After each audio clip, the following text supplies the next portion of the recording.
আজকে আমরা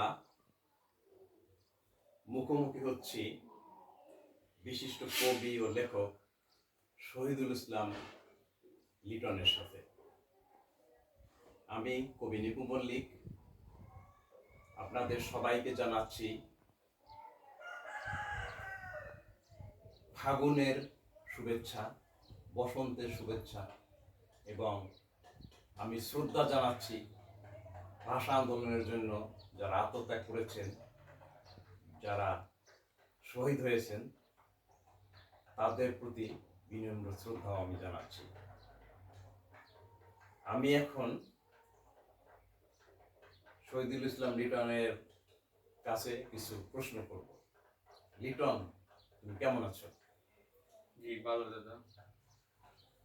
হ্যাঁ, আসলে খুব ভালো লেগেছে যে কালকে তোমাদের বাড়িতে এসে এত আপ্যায়িত হয়েছি যে আপ্যায়নে আমি মুগ্ধ হয়ে গেছি।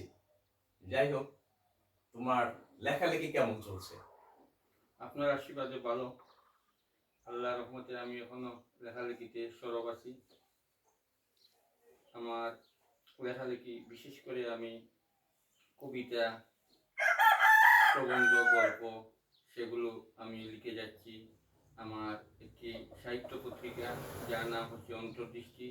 আগামী ঈদুল ফিতরে আমার এটা প্রকাশিত হবে।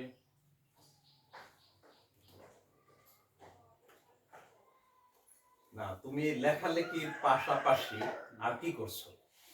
লেখালেখির পাশাপাশি আমি বিভিন্ন সংগঠনের সাথে সম্পৃক্ত আছি। আমি কবিতাকুঞ্জ সাহিত্য পরিবার সিলেট বিভাগীয় কমিটির সভাপতির দায়িত্বে আছি। বুড়ের আঙ্গিনা সাহিত্য পরিবার ইউকে এর সাধারণ সম্পাদক এবং বিগত কিছুদিন পূর্বে আমাদের একটি জাতীয় সংগঠন জাতীয় কবিতা পরিষদ সিলেট বিভাগের আমি যুগ্ম সাধারণ সম্পাদক এর দায়িত্বে নিয়োজিত আছি। আমরা গতকাল একটি যে অনুষ্ঠান করলাম সেটা আমাদের সংগঠনের জাতীয় কবিতা পরিষদ সিলেট বিভাগে আমরা যে অভিষেক অনুষ্ঠান এবং ডিনার পার্টি করেছি। আশা করি দেশ বিদেশ থেকে অনেকেই আমাদের অনুষ্ঠান প্রত্যক্ষ করেছেন। সবাইকে আমি আমার সংগঠনের পক্ষ থেকে কৃতজ্ঞতা এবং ভালোবাসা জানাচ্ছি। আচ্ছা, আমরা বাংলাদেশে বসবাস করি, বাংলাদেশের মানুষদের আমরা ভালোবাসি। কবিতার মাধ্যমে কিভাবে আমরা বাংলাদেশের সব মানুষকে ভালোবাসতে পারি, তুমি এটার একটা যুক্তি খণ্ডাও। যেহেতু আমরা যারা লেখালেখি করি, আমাদের প্রথম যে আমাদের মনের মধ্যে যে চেতনা, সেই চেতনা থেকে আমরা যদি চিন্তা করি যে দেশ ও জাতির জন্য আমরা লিখনির মাধ্যমে ভালো কিছু উপহার দিতে পারি। আসলে আমরা যারা লেখালেখি করি অনেকেই যে দেশপ্রেম, মা মাটি মানুষের কথা আমরা অনেকেই বলি, অনেকেই বলি না। তবে আমার যে কথাগুলো হচ্ছে আমরা যাতে দেশ ও জাতির কল্যাণে আমাদের লেখালেখির মাধ্যমে আমরা একটা জাগরণ সৃষ্টি করতে পারি, ভালো একটু পরিবর্তন আনতে পারি, মানুষের মনের গভীরে যাতে ভালো কিছু উপহার দিতে পারি, দেশের কল্যাণ। আমি শুধু আমার দিক চিন্তা করলে হবে না, আমরা চিন্তা করব দেশ ও জাতির কল্যাণ। দেশ যদি ভালো থাকে সবাই ভালো থাকবে। আমি সবসময় দেশের কল্যাণ চিন্তা করি, দেশের মানুষকে ভালোবাসি। দেশের মানুষ যদি ভালো থাকে আমিও ভালো থাকবো, আমি এই প্রত্যাশা রাখি। আমি একটা জিনিস মনে করি যে 52 থেকে 71 এবং 71-এর মাধ্যমেই আমাদের পহেলা বৈশাখও উজ্জীবিত। মানে পহেলা বৈশাখ, 71, 52 একে অপরের পরিপূরক। এ ব্যাপারে তোমার মতামত কি? 21 আসলে আমাদের অহংকার, 21 আমাদের জাতীয় জাগরণ। 21-এর মাধ্যমে এই জাতির মধ্যে যে মুক্তিযুদ্ধের চেতনা এবং দেশ যে একটি স্বাধীনতার পক্ষে অগ্রসর হচ্ছে, সেটা অবশ্যই পাকিস্তান হানাদার বাহিনী বুঝতে পেরেছিল। 21-এর জাগরণ ছিল জাতীয় জাগরণ, এই জাগরণ মুক্তির জাগরণ। সেই প্রত্যয় নিয়ে, সেই সাহস নিয়ে আমরা অগ্রসর হয়েছিলাম। আমরা চেয়েছিলাম যে বাংলার মাটিতে আমরা আর পরাশক্তির কোনো ধরনের পদক্ষেপ বা তাদের সেই যে অশুভ আচরণ সেগুলো আমরা মেনে নিতে পারছি না। তারা ভালো করে বুঝতে পেরেছিল দেশ ও জাতি যখন সুসংগঠিত হয়েছিল যে এই হানাদার বাহিনীকে বাংলার মাটি থেকে বিতাড়িত করতে হবে। 21শে জাগরণটি মুক্তিযুদ্ধের চেতনায় আমাদেরকে খুব বেশি প্রভাবিত করেছিল।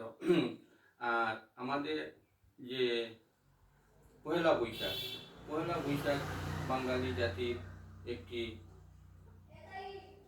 আমাদের মধ্যে যে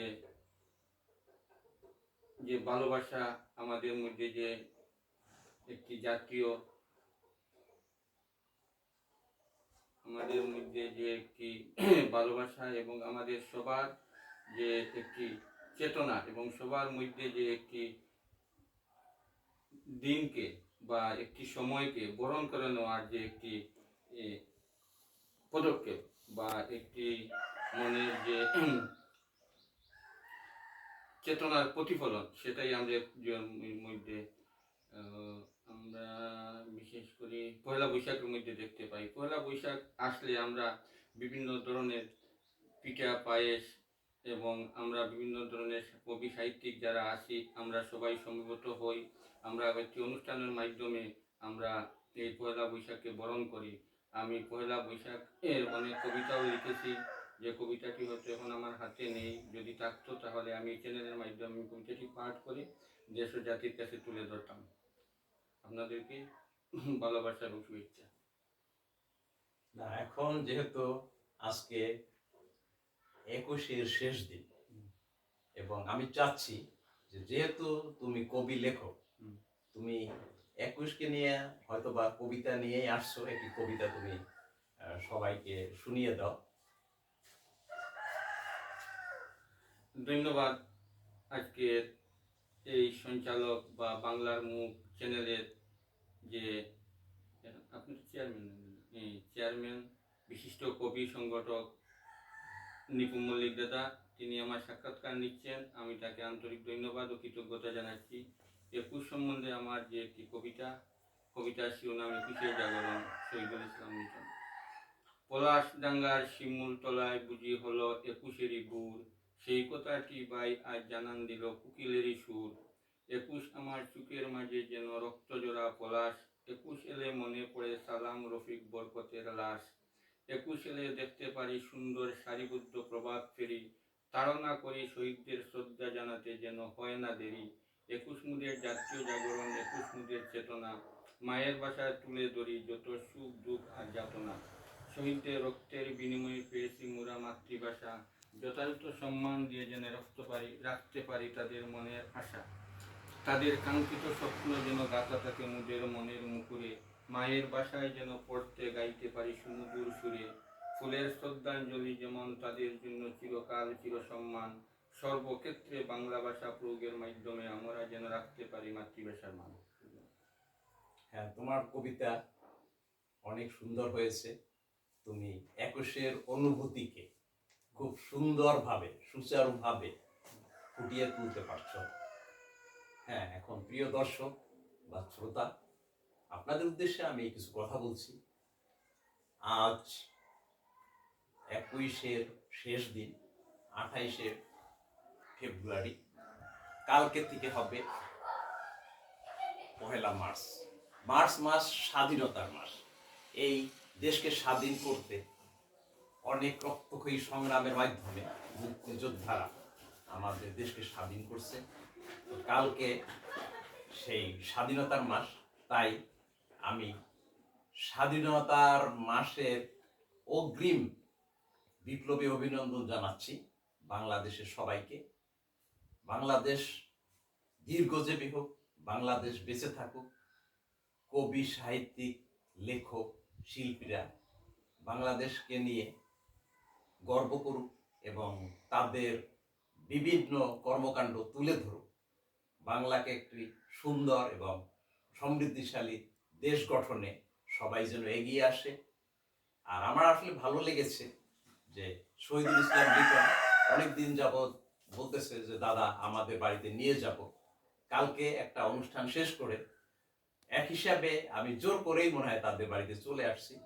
এবং এখানে যে কালকে থেকে এ পর্যন্ত যে আপ্যায়নের পালা পর্ব দেখলাম, আসলে আমাকে মুগ্ধ করেছে। হ্যাঁ, আমিও চাই মাঝে মাঝে লিটনের এখানে আসব এবং হয়তোবা এরকম আনন্দ ঘনপূর্ণে আপ্যায়িত হব। আমি সকালেই চলে যেতাম, আমাদের সাথে যুক্ত ছিলেন বিশিষ্ট কবি শিল্পী উত্তম কুমার চৌধুরী। সে সকালেই চলে গেছে, আমারও চলে যাওয়ার কথা ছিল, কিন্তু কিন্তু আমি লোভ সামলাতে পারিনি, বিধায় আমি রয়ে গেলাম এখানে। এবং আমার কাছে মনে হলো যে শহীদুল ইসলাম লিটনের সাথে কিছু কথা কথোপন করি, এবং সেই সূত্র ধরেই তার সাথে কথা বলা। আমি বাংলাদেশের সবাইকে 21শে ফেব্রুয়ারি ভাষা দিবসে এবং বিপ্লবী অভিনন্দন। আগামী কাল থেকে স্বাধীনতার মাস, সেই উপলক্ষে সবাই ভালো থাকুন, সুস্থ থাকুন, সবাই লেখনীর ভিতরে, গানের ভিতরে মানে বেঁচে থাকুন। সূক্ষ্ম অনুভূতির অনুধাবনেই কবিতা সৃষ্টি বা লেখা সৃষ্টি। তাই প্রত্যেক কবিকে বলবো, আপনারা সুন্দর সুন্দর কবিতা লিখুন। আর আমার পক্ষ থেকে বসন্তের ভালোবাসা, ফুলের ভালোবাসা এবং কবিতার ভালোবাসা জানাচ্ছি। ধন্যবাদ লিটনকে, ধন্যবাদ দেশবাসীকে। সবাই ভালো থাকুন, এই প্রত্যাশা রেখে ইতি টানলাম। জয় হোক কবিতার, জয় হোক মানবতার, জয় হোক মানুষের।